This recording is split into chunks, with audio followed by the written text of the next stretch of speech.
IFM News. IFM News. IFM News. Lokal.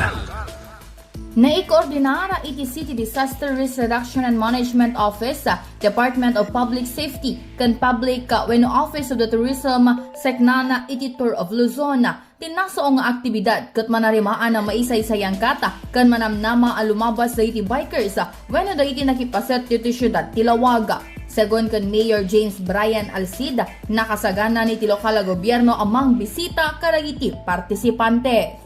Naimbagal daw ya po. When okay met, dito preparation tayo para dito lumabas na Tour of Luzon.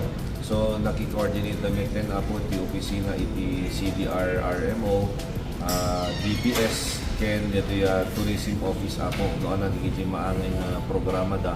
Tapno nanayos men lang no ordos men lang tanuhan tayo una cause iti traffic apo. Dito coming end of the week. Ito ano da nga umay dito sir?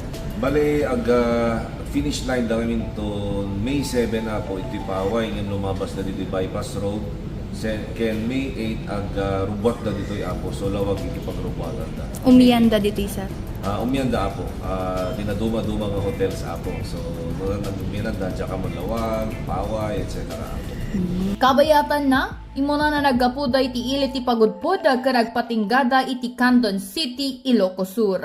Para iti IFM News, Idol Bernadette Toledo, Tatak, IFM. IFM News. IFM News. IFM News. Lokal.